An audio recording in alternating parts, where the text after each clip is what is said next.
본문 말씀으로 예수님의 사랑이 모든 결박을 끊는다라는 제목으로 하나님 말씀 전하도록 하겠습니다.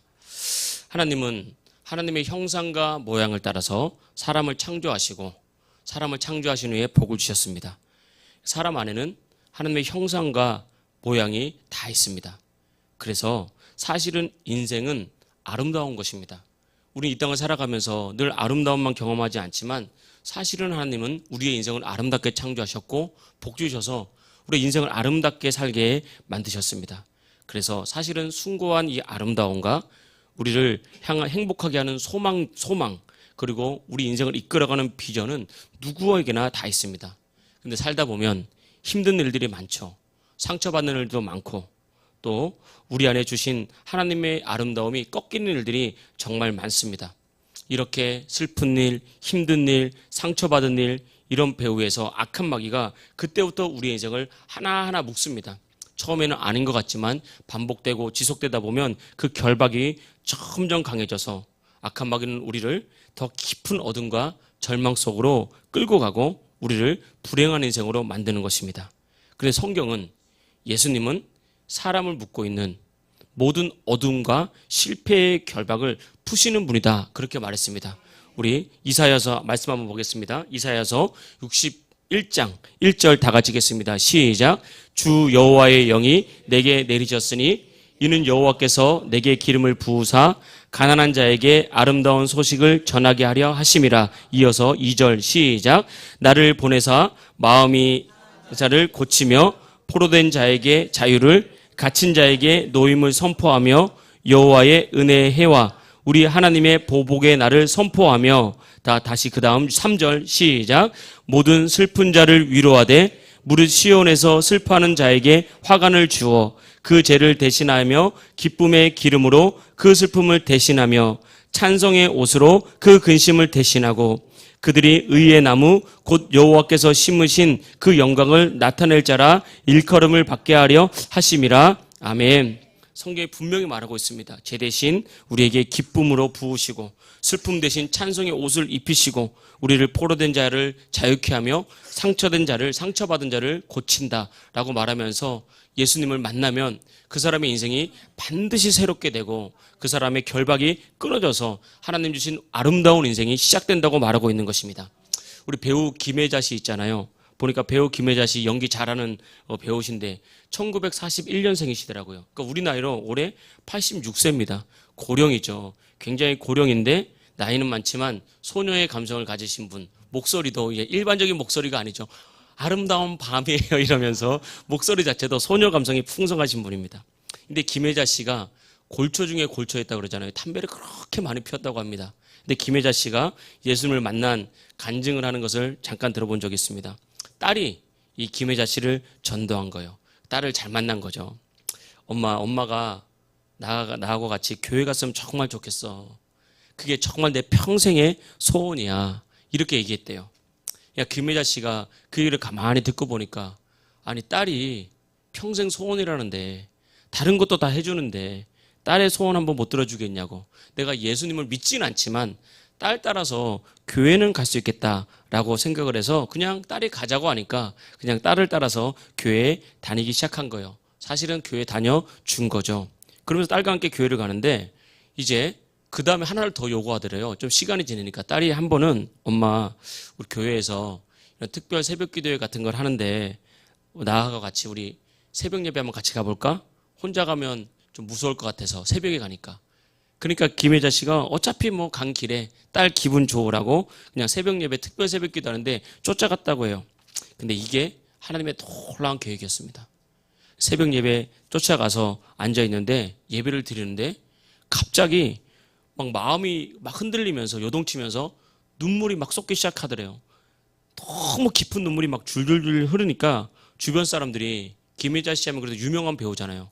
저 집안에 무슨 일이 있나 할 정도로 계속 눈물만 흘리는데 자기가 아무리 생각해도 말씀의 내용이 슬픈 내용도 아니고 찬송도 슬픈 것도 아니고 나에게도 특별한 일이 있는 것도 아닌데 이상하게 마음으로부터 눈물이 계속해서 흘러내리기 시작했다는 것입니다. 그렇게 눈물이 계속 쏟아지는데 참 신기한 것은 눈물이 쏟아질수록 슬픔이 아니라 그 마음에는 기쁨이 가득했다고 그래요. 그때 예수님이 깨달은 거예요. 내 딸이 말하던, 이 김혜자 씨가 깨달은 거예요. 내 딸이 말하던 예수님을 만난다는 것이 바로 이런 거구나. 여러분, 이런 경험을 해보면 예수님을 어떻게 만나요? 라는 질문을 안 한단 말이에요. 예수님은 우리처럼 이렇게 만나는 것이 아니라 그 사랑을 경험하고 그 은혜를 경험하면 그냥 설명은 다 못해도 내가 이게 지금 예수님을 만난 거라는 것을 알게 되는 거죠. 배우는 그 자체가 굉장히 불안한 직업이잖아요. 그리고 배우라는 직업 자체가 굉장히 예민해야만 되는 직업입니다. 여러 가지 인생을 연계해야 되기 때문에. 그래서 그 예민하고 불안함을 달래기 위해서 많은 사람들이 술을 먹고 술을 의지하고 담배를 피고 하루하루 너무 불안하게 살아갑니다. 그러니까 어쩔 수 없이 배우들이 사람 의지하게 되고 사람 너무 쉽게 믿어서 사기도 많이 당하게 되고 술이나 담배 같은 세상을 의지하게 되는 거죠. 그래서 김혜자 씨 본인 스스로가 말할 때도 내가 담배를 너무 많이 피웠던 사람이라는 거예요. 그런데 그 시간 예수님을 만나니까 나를 살리기 위해서 고통당하셨던 그 예수님, 딸이 평소에 얘기했던 것이 마음에 확 와닿으면서 정말 예수님이 나를 위해서 죽으셨구나. 정말 나를 사랑하셨구나. 이게 가슴 깊이 물려오는데 참 신기한 게 그동안 매 순간순간 사르르판 걷듯이 불안과 두려움 가운데 끊임없이 살아가는데 그 불안과 두려움이 눈 녹듯이 싹 사라진다는 거예요. 나도 모르는 사이에 담배가 저절로 끊어지고 자신 안에 있는 불안함이 안개처럼 사라지고 정말 자기가 의지하지 않던, 그러니까 의지 안 해도 예수님의 사랑을 경험하니까 그렇게 마음이 평안한 거예요. 두려움이 떠나가니까. 이게 그래서 사람들이 예수님을 믿는 거구나. 그러니까 슬픔 대신 기쁨이 오고 찬송할 때 기쁨이 오면서 그때부터, 그전에는 인생은 정말 하루하루가 힘들다, 내가 이겨내야 된다 이렇게 살아갔는데 기쁨이 넘치고 세상이 그렇게 아름답게 보이기 시작하다라는 것입니다. 아마 이 자리에 계신 분들은 정말 그 예수님 다 만났을 줄 믿습니다. 정말 우리가 혹 만나지 못했다면 정말 그 예수님의 사랑이 부어지면 우리 안에 아름다움이 회복되면서 이 세상 너무 아름답다, 내가 예수님과 함께 동행해봐야 되겠다, 이런 믿음이 생기면서 여러분 안에 하나님의 한없는 평안을 줄 줄 믿습니다. 우리가 세상을 살아가다 보면 우리를 긴장하게 하는 일들이 끊임없이 일어납니다. 그냥 괜찮다가도 사업장에서 갑자기 막 긴장되는 일들이 나타나기도 하고요. 일이 생기죠. 사는 게 고달프기도 하고 때로는 정말 화나고 속상한 일들이 많이 생깁니다. 근데 우리의 감정을 다 표현하고 살 수가 없잖아요. 우리의 감정을 다 표현하고 살면 이 세상이 제대로 돌아가지도 않고 나의 삶이 더 불행해지지 않겠습니까? 그러니까 우리는 그런 감정을 감추고 또 꾹 참아야 될 때가 많아요. 그러니까 사람이 감추고 참다 보면 병이 오는 거거든요. 감추고 참다 보면 어둠이 찾아와서 사람이 우울해지는 거거든요. 그래서 활기차게 웃으면서 정말 결혼사진, 무슨 사진이라고 그러죠? 결혼하기 전에 찍는 사진 뭐라 그러죠, 그거? 하여튼 그런 거 스튜디오에서 사진 찍고 그러지, 야외 촬영 같은 거 보면 그렇게 이쁘고 밝아요. 근데 10년 뒤에 지금의 사진하고 비교해보면 딴 사람 같잖아요. 살다 보면 긴장하는 일도 있고 힘들고 감정을 누르다 보니까 나도 모르는 사이에 인생이 우울해지고 열심히 살아가는데 매 순간 압박감과 중압감 속에서 살아갈 때가 참 많습니다. 2025년 기준으로 OECD 국가 중에 우리나라 GDP가 국민소득이 세계 6위래요. 진짜 잘 사는 나라가 된 겁니다. 사실은 세계에서 가장 못 살던 나라였어요. 6.25 끝나고 나서 세계 꼴등 중에 두 번째라 그러잖아요. 우리가 생각하는 그런 나라들하고 비교할 수 없을 정도로 세계에서 끝에서 두 번째로 못 살던 나라가 우리나라였습니다. 그런데 2025년 통계상으로는 세계 6위. 그런데 아이러니하게 자살률은 OECD 국가 중 1위, 이혼율 1위. 근데 문제는 이 자살률과 이혼율이 계속해서 증가하고 있습니다. 수백만 명이 우울증 약을 복용합니다. 우울증 증세와 불안 증세. 그래서 의사들은 이 우울증 약을 먹지 않는 실제적인 우울증 환자가 우리나라엔 1,000만 명이 넘을 거라고 말할 정도예요. 아니, 우리나라가 5천만 명인데 7살 이하까지 다 제끼면은 4천만 명도 안 될 텐데, 여러분, 우리나라가 1,000만 명이 넘는 사람들이 이렇게 우울증과 불안 증세에 빠져 있고요. 우리나라를 가르쳐서 분노공화국이라고 하잖아요. 조금의 어려움, 또 조금의 나를 피해받는 것을 견디지 못하고 분노하는 나라가 됐다고 했습니다. 학력도 높아졌고 소득도 많아져서 잘 살게 됐지만 사실 사람들은 그 마음 가운데 아픔과 상처와 불안에 결박돼서 사실은 불행하게 사는 거예요. 그런데 이 마음을 진짜 속 시원하게 100%다 말하면서 살 사람이 없는 거예요. 내 마음을 어떻게 다 말합니까? 어떻게 다 표현합니까? 어찌됐건 말할 땐 말하더라도 내가 또 짊어져야 될 짐들이 많고 내가 참아야 될 일들이 많고 당장 아침에 일어나면 해야 될 일들이 눈앞에 막 보이니까 쉴 틈이 없는 거죠. 그래서 우리 인생들은 점점 더 외로워지고 더 힘들어지고 더 지치는 거죠. 여호수아가 모세가 죽고 난 다음에 이스라엘의 지도자가 되었습니다. 정말 막중한 업무, 정말 이스라엘의 최고 지도자인 능력의 종, 기적의 종 모세를 이어서 여호수아가 지도자가 됐을 때 여호수아는 너무 두려워서 도저히 감당하지 못했거든요. 너무 두려워서 이 일을 감당할 수 없었습니다. 여러분, 우리도 감당할 능력이 있어야 됩니다. 물질도 감당할 능력이 있어야 물질을 잘 이끌어갈 수 있고 뭐든지 인생이란 게 감당할 능력이 있어야 되는데 여호수아는 내가 나를 보니까 도저히 안 되겠는 거예요. 어떻게 이스라엘 200만 명을 데리고 저 가나안 땅을 정복할 수 있을까? 잠이 오지 않는 거죠. 하루하루 불안한 거죠. 두려움이 이 여호수아의 마음을 확 덮쳤습니다. 그때 하나님께서 여호수아에게 나타나셔서 말씀하셨습니다. 내 평생에 능히 대적할 자가 없으리니 내가 모세와 함께 있었던 것처럼 너와 함께 있을 것임이라. 내가 너를 떠나지 아니하며 버리지 아니하리니 강하고 담대하라. 할렐루야. 이것이 이 시대에 저와 여러분에게 주시는 처방약입니다. 말씀이라는 거예요. 내가 모세와 함께 있었던 것처럼 여호수아와 함께 있었던 것처럼 너와 함께 있을 거다. 내가 너를 떠나지 않고 버리지 않겠으니 강하고 담대하라. 할렐루야. 우리가 두려움을 이길 수 있는 이유가 여기 있습니다. 내가 강해서가 아니라 주님이 우리의 힘이 되기 때문에 우리의 능력이 되기 때문에 우리가 이 땅을 담대하게 승리하며 살아갈 수 있는 것입니다. 여러분, 우리가 알죠? 예수님의 다른 이름이 뭐죠? 예수님의 다른 이름은 임마누엘이에요. 임마누엘. 임마누엘의 뜻이 뭐죠? 하나님이 우리와 함께 계시다. 하나님이 우리와 함께 계시는 분, 그것이 바로 임마누엘이신 예수님이라는 것입니다. 우리가 예수님을 영접할 때 하나님의 영신 성령께서 저와 여러분에게 들어오셔서 언제 어디서든지 함께한 줄 믿습니다. 그래서 여러분, 이 예수님이 우리와 함께 오면 이 두려움의 결박을 끊는 거예요. 여호수아가 그 말씀 듣고 그래, 하나님이 나와 함께 있으니 내가 할 수 있겠구나 라고 말씀 붙잡고 일어서니까 요단강도 건너고 여리고성도 무너뜨리고 가나안 땅을 정복하지 않았습니까? 우리도 마찬가지입니다. 여러분, 어떤 불안과 어떤 두려움과 어떤 염려와 근심이 여러분을 결박하고 여러분을 불행하게 만들고 우울하게 만들고 분노하게 만듭니까? 여러분, 예수님의 이름을 부르고 예수님의 주인됨을 인정하면 예수님의 사랑과 은혜가 여러분의 여러분을 두려움에서 건져내고 영적인 결박에서 풀어줘서 참된 평안과 기쁨으로 이끌어줄 줄 믿습니다. 오늘 말씀을 통해서 첫 번째 드릴 메시지가 바로 이것입니다. 예수님의 사랑을 만나면 모든 상처와 결박과 문제가 풀어진다는 거죠. 오늘 성경 본문은 성경에 나오는 가장 아름다운 말씀 중에 하나, 예수님께서 복음이 전하는 곳마다 이 여자의 헌신과 아름다움을 전하라고 말할 정도로 아름다운 사건입니다. 예수님께 옷값을 깨트린 사건이죠. 근데 성경을 보면 이 여자가 어떤 여자였냐면 평범한 여자가 아니었어요. 37절 보겠습니다. 그 동네에 죄 지은 한 여자가 있어. 그러니까 그 여자를 표현할 때 그 동네에 죄 지은 한 여자가 있다라고 말한 거예요. 그러니까 이 여자는 평범한 여자가 아닌 거예요. 모든 사람들이 저 사람 죄인이야, 저 사람 쓸모없는 사람이야, 저 사람은 정말 저주받은 사람이야 말할 정도로 이 여자는 그런 사람이었어요. 성경학자들은 이 여성을 두 가지로 보죠. 첫 번째는 가늠하다 현장에서 잡힌 여자. 성경에 그 얘기가 있잖아요. 가늠하다가 현장에서 잡혀서 질질 끌려온 여자가 있지 않습니까? 그래서 비난하고 정죄당하면서 수치를 당하다가 돌에 맞아 죽을 위기에 처했던 이 여자예요. 차라리 죽는 게 낫겠죠. 저 같으면 정말 이런 상황이 되면 차라리 죽고 싶다라는 생각을 했을 것 같아요. 그러나 이 여성이 예수님 만나고 난 다음에 예수님의 사랑과 은혜 가운데 이 여성이 살아났어요. 자기 자신을 보는 눈이 달라졌습니다.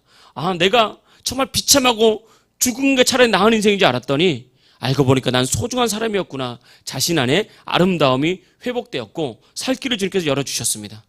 또 두 번째, 성경학자들은 이 여자가 7 귀신 나간 막달라 마리아라고 그렇게 말하고 있습니다. 이 막달라 마리아는 몸을 파는 여성이었습니다. 그러니까 우리는 상상할 수 없을 정도로 그 안에 비참함과 고통과 수치가 얼마나 많았겠습니까?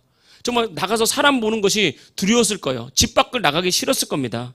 많은 어려움과 상처가 있었겠죠. 그런데 성경에 이런 죄와 상처를 배경으로 해서 7귀신이 이 말에게 들어간 거예요. 성경에 7은 완전 수잖아요. 그러니까 7마리의 귀신이 있었다는 게 아니라 어마어마한 귀신이 이 여자에게 들어가서 이 여자가 제정신이 아니게 이렇게 살아가게 만든 것입니다. 그때 예수님을 만난 다음에 예수님이 이 여자를 사랑해서 귀신을 쫓아주고 이 여성을 살려준 것입니다. 그러니까 예수님 너무너무 소중한 거예요. 여러분, 사람은 누구나 인생에 어둠이 찾아오면 그늘이 생겨요. 그늘이. 피곤하면 눈 밑에 다크서클 생기듯이 인생에도 그늘이 있습니다. 인생에 그늘이 생기면 자신감이 사라지고 자신을 보잘것없는 존재로 여겨지면서 우울해져요. 사람 만나기 싫고 집안에만 있고 싶고. 이때 잘 기억해야 됩니다. 하나님께서 창조하신 아름다운 인생을 회복하는 길은 오직 하나뿐이에요. 예수님께 돌아오는 길입니다. 내가 곧 길이요 진리요 생명이니 나로 말미암지 않고는 아버지께로 갈 자가 없다고 말했어요. 할렐루야. 오직 주님만이 길이라는 거예요. 예수님께 돌아와서 예수님만 의지하면 반드시 예수님의 인생을 살립니다. 그래서 무너진 가정을 살리려면 내가 예수님께 돌아와야 돼요. 내 자녀가 무너져 있다면 내 자녀가 사는 방법은 어떻게든 기도를 통해서든 뭐를 통해서든 내 자녀가 예수님 만나게 하는 거예요. 우리 가정이 살아나는 길도, 우리의 사업이 살아나는 길도, 우리의 미래가 열리는 길도 오직 하나, 예수님께 돌아오는 길입니다. 예수님께 돌아오면 그 사랑과 은혜로 우리 인생을 반드시 살리는 것입니다. 우리도 어느 날 나의 자신을 보면 잊고 살았던 얼굴을 탁 쳐다보게 될 때가 있어요. 그때 내 얼굴이 이렇게 변했나? 내가 너무 힘들다. 너무 어둡다. 지쳐있는 자기 자신을 보면서 정말 내가 많이 변했다라고 느낄 때가 있거든요. 그때 많은 사람들이 우울해하죠. 자기를 불행하게, 내가 정말 너무 고생만 하면 살았다. 이제 내가 원하는 대로 살고 싶다. 그렇게 생각을 하는데 그때 예수님께 나와서 예수님을 반드시 만나야 됩니다. 그래야 진짜 아름다움이 회복되고 그 인생이 복을 받게 되는 것입니다. 예수님은 우리를 아시고 우리를 고쳐주시는 분이고 인생을 묶고 있는 어둠의 결박에서 우리를 자유케 하시는 분입니다. 오늘 말씀에 나오는 여자도 죄 많은 여자였지만 예수님의 사랑을 만난 거죠. 예수님의 사랑을 만나니까 말할 수 없는 상처와 고통과 사연 많은 여자가 외적으로는 사람들에게 손가락질 당하고 외적으로는 비참한 인생을 살고 내면적으로는 죄의 결박과 정죄감의 결박과 상처의 결박과 그런 게 묶인 인생이었습니다. 여러분, 우리가 언제 제일 힘드냐면 벗어나고 싶을 때 벗어나지 못하는 게 제일 힘든 거예요. 벗어나고 싶은데 벗어날 수 있으면 문제가 되지 않는데 나는 벗어나고 싶어요. 나는 잘하고 싶어요. 근데 그게 안 될 때 인생은 끝없이 힘들어지고 어려워지거든요. 이런 인생 살다가 이 여자가 예수님 딱 만나니까 내가 할 수 없는 그것을 예수님의 사랑이 한 거예요. 내가 할 수 없는 그것을 예수님의 은혜가 한 거예요. 내가 풀어낼 수 없었는데 예수님의 은혜가, 예수님의 사랑이 자신의 결박을 팍 풀어내니까 이제 아름다움이 회복된 거예요. 그렇게 싫었던 세상이 예수를 만나고 보니까 아름답게 보이고 살만해진 거예요. 그러니까 결혼하려고 향유를 모으는 거예요. 여러분, 정말 이 여자가 말 그대로 가늠하다 현장에서 잡힌 여자라면 결혼을 꿈이라도 꿨겠습니까? 동네에 다 소문이 나가지고 동네에 죄 많은 한 여자가 있다고 말하는데 정말 이렇게 몸 파는 직업에서 7귀신 들렸다가 자유케 된 막달라 마리아라면 여러분 결혼을 상상하겠습니까? 안 하겠죠. 그냥 나 혼자 살다가 이렇게 살다 가겠다 싶겠죠. 예수님 만나니까 세상이 아름답게 보이고 살만하니까 결혼 지참금인 향유를 모으기 시작했다는 거예요. 예수님 만나면 꿈이 회복됩니다. 꿈이 살아납니다. 반드시 내 인생이 될 거라는 믿음이 오는 거죠. 그래서 예수님 만나면 웃게 되는 거예요. 오늘 열려라 에바다 찬양했잖아요. 너무 좋네요. 은혜가 넘치네요. 예수님 만나면 눈이 열리면, 마음이 열리면 그 사람 웃게 됩니다. 여전히 환경은 어렵고 힘들 수가 있어요. 그래도 얼굴이 핍니다. 꿈이 생기고 아름다움이 회복되는 겁니다. 예수님 만나길 축복합니다.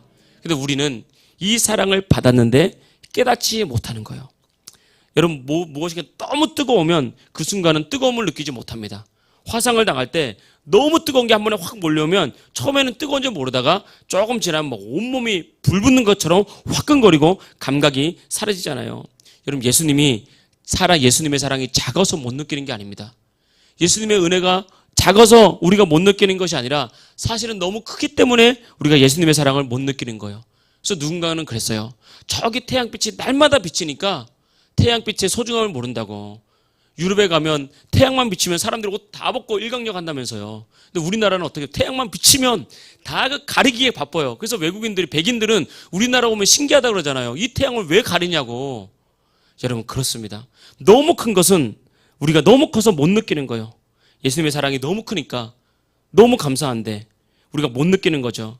그런데 그 사랑을 경험하면 우리가 느끼게 되는 거예요. 우리 41절, 42절 말씀 보겠습니다. 이르시되 빚주는 사람에게 빚진 자가 둘이 있어 하나는 500데나리온을 졌고 하나는 50데나리온을 졌는데 갚을 것이 없으므로 둘 다 탕감하여 주었으니 둘 중에 누가 더 그를 사랑하겠느냐. 누가 더 사랑하겠습니까? 많이 탕감받은 자, 많이 탕감받은 자. 내가 많이 탕감받은 사람을 아는 사람, 이 사람이 예수님을 더 사랑하는 거고 예수님 앞에 무릎 꿇게 되는 것입니다. 37절, 38절 보겠습니다. 그 동네에 죄 지은 한 여자가 있어 예수께서 바리새인의 집에 앉아 계심을 알고 향유를 담은 옥합을 가지고 와서 예수의 뒤로 그 발 곁에 서서 울며 눈물로 그 발을 적시고 자기 머리털로 닦고 그 발에 입 맞추고 향유를 부으니 이 여자는 받은 사랑이 너무 크다는 것을 알았어요. 그래서 예수님의 뒤로 와서 울면서 눈물로 그 발을 적시고 자신의 머리털로 딱 예수님의 발을 닦고 그 발에 입 맞추고 향유를 예수님께 부었다라고 말하고 있는 것입니다. 성경에 나오는 가장 아름다운 장면 중에 하나죠. 여러분 우리가 이 사실을 잘 알아야 됩니다. 우리는 대단한 존재가 아니라는 것. 내가 대단하다고 생각하는 것은 사실은 착각일 뿐입니다. 사실은 우리는 아무것도 아닌 존재고 예수님 아니면 정말 단 하루도 살 수 없는 존재라는 것, 이것을 알아야 돼요. 이것을 알면 알수록 사람들은 은혜가 더 깊어집니다. 내가 무가치하다고 아는 사람일수록 감사가 깊어집니다. 내가 아무것도 아닌 존재인 것을 아는 사람일수록 하나님을 더 사랑하게 되고 더 겸손해지고 더 행복해지는 것입니다. 그래서 여러분, 내가 이 믿음 안에서 부족한 존재라는 것을 아는 것, 이것이 바로 행복이죠. 참 놀랍습니다. 이것을 깨달을수록 우리는 가치로워집니다. 이것을 깨달을수록 우리 인생은 보배로워지고 하나님께 쓰임받는 인생이 되는 것입니다. 그래서 여러분, 이런 보잘것없는 나를 사랑하셨다는 것을 알고 이 사랑 안에서 정말 날마다 주님의 은혜 가운데 여러분 인생이 회복되고 자유케 되기를 주의 이름으로 축복합니다. 두 번째는 우리가 마지막 메시지로 우리가 항상 예수님께 사랑을 고백하는 그런 신앙을 갖는 것에 대한 중요성입니다. 우리나라 사람들은 마음은 잘 그러지 않은데 말로 고백을 잘 못하죠. 고마운데 고맙다는 말을 잘 못하고 사랑하는데 사랑한다는 말을 잘 못해요. 근데 외국 사람들은 틀리더라고요.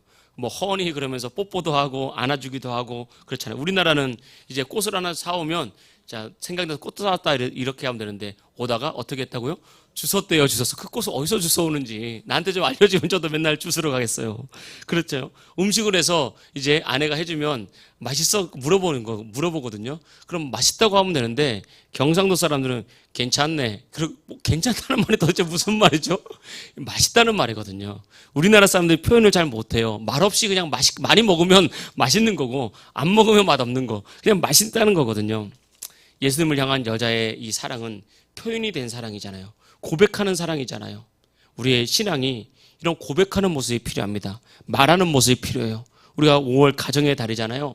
가정의 달에도 우리가 이런 말의 모습이 필요한 것 같습니다. 자녀에게 고맙다, 배우자에게도 고맙다, 한번 안아주고 고맙다, 미안하다, 사랑한다 이렇게 표현하는 모습이 우리에게 정말 필요한 것 같습니다. 부모님에게도 마찬가지고 그 은혜에 감사해서 이 여자는 예수님의 발깃에 서서 울었습니다. 그 눈물이 얼마나 많은지 눈물로 예수님의 발을 적셨습니다. 그리고 자기 머리카락으로 예수님의 발을 닦았습니다. 그리고 마지막에는 예수님의 발에 입을 맞췄죠. 예수님의 깊은 사랑을 갚을 길이 없으니까 몸 바쳐서 삶을 다해서 예수님께 자기의 마지막 남은 향유를 다 부어버렸잖아요. 근데 그 옆에 있던 바리새인들은 이 여자를 보면서 비난하는 거예요. 그들은 아름답다고 느끼지 못하는 겁니다. 이 여자가 죄인인데 예수님이 이 여자가 누군지 알았더라면 이것을 허락하지 않았을 거다. 예수님 왜 이렇게 어리석냐 이렇게 말했다고요. 비난했다고요. 이런 비난의 근본은 여기서 알 수 있습니다. 비난의 핵심은 사랑이 없기 때문에 비난하는 거예요. 사랑이 있으면 섬기는데 사랑이 없으면 비난해요. 사랑은 오래 참고 기다리고 기대하는 거거든요. 그래서 우리는 비난이라 그러면 잘못해서 비난했다 생각하거든요. 아닙니다. 그 사람이 잘못했기 때문에 그 사람을 비난하는 게 아니라 사실은 그 사람 안에 사랑이 없기 때문에 그 사람을 상대방을 비난하는 거예요. 그래서 여러분, 비난하는 사람은 아무리 잘해도 꼬투리 잡고 계속 비난합니다. 왜냐하면 그 안에 사랑이 없기 때문에. 그래서 여러분, 비난을 잘하는 사람은 사실은 불쌍한 사람이에요. 내가 누군가를 정죄하고 판단을 잘하는 사람은 사실은 그 마음 안에 사랑이 없는 사람입니다. 사랑이 부족한 사람이에요. 내가 받은 사랑이 없기 때문에 나도 모르는 사이에 그렇게 되거든요. 하나님께 은혜를 구해야 돼요. 하나님, 내가 이런 사람입니다. 나에게 은혜를 주십시오. 내가 기다릴 수 있는 여유를 주십시오. 조급하지 않게 기다리게 해주십시오. 사랑은 모든 것을 참으며 모든 것을 바라며 모든 것을 견딘다 그랬잖아요. 이게 한마디가 그냥 기다리며 오래 참으며 오래 참음. 그 사람을 기대하면서 하나님께서 역사하실 것을 믿고 그냥 인내하는 거죠. 이게 사람을 살립니다. 사람의 사랑이 인생을 살리는 거예요. 이 여자도 마찬가지지 않겠습니까? 예수님이 이 여자를 비난하고 책망하고 너 왜 그런 길 가냐고 이렇게 뭐라고 그래서 변화된 것이 아니라 예수님의 사랑이, 예수님의 은혜가 오래 참는 모습이 이 여성을 변화시킨 것입니다. 우리가 이 땅에서 내가 변화되기 위해서는 하나님의 사랑을 깨달아야 되듯이 내가 자녀의 변화, 또 가정의 변화, 또 우리 교회의 변화, 이런 것을 위해서는 오래 사랑하고 기다리면서 엎드리면서 나가면 때가 되면 주님께서 반드시 변화시키는 것입니다. 그래서 이 일은 향유를 허비한 것이 아니라 예수님을 사랑하기 때문에 가장 소중한 것을 예수님께 드린 사건이에요. 이 마찬가지, 우리 헌신이라는 것은 나의 시간을 낭비한 것이 아니라, 헌금이라는 것은 나의 돈을 주님께 드린 것이 아니라 주님을 너무 사랑해서 주님께 시간도 드리고 은사도 드리고 열정도 드리고 물질도 드리는 아름다운 사건이라는 것입니다. 한 번은 기도하는데 교인 중에 한 분에게 하나님께서 참 감동을 주셨어요. 그 사람에게 원하는 것이 있다. 내가 이 영혼에게 정말 원하는 것이 있다. 예수님, 그 영혼에게 무엇을 원합니까? 라고 물어봤더니 나는 그 영혼이 나를 사랑한다고 말하기를 원한다. 나를 사랑한다는 말을 그 사람에게 듣고 싶다. 이 말을 딱 주시더라고요. 그때 예수님의 마음이 얼마나 그러겠습니까? 정말 얼마나 그 사람을 사랑했으면 내가 그 영혼에게 사랑하는 말을 듣고 싶다. 제가 그 사람에게 말해줬습니다. 예수님 사랑합니다라고 고백을 많이 하십시오. 예수님 사랑합니다라고 고백을 많이 하십시오. 우리도 마찬가지입니다. 찬송하거나 기도하거나 할 때 여러분 예수님 사랑한다고 고백을 많이 하십시오. 예수님 우리의 주인 되셨고 우리를 상처를 취하시는 분이고 우리를 이끌어가는 분이고 우리를 가장 아름다운 자리로 이끌어 가십니다. 우리의 상처와 아픔과 외로움과 실패의 결박이 있다면 그거 끌어내는 분입니다. 더 이상 과거에 눌려 살지 않도록 우리를 자유케 하는 분이고 여러분의 미래를 열어주시는 분입니다. 그 여러분 하나님 앞에, 예수님 앞에 사랑한다고 고백하시길 축복합니다. 예수님의 사랑으로 일어나는 하나님 백성 되기를 주의 이름으로 축복합니다. 할렐루야. 우리 이 시간 다 같이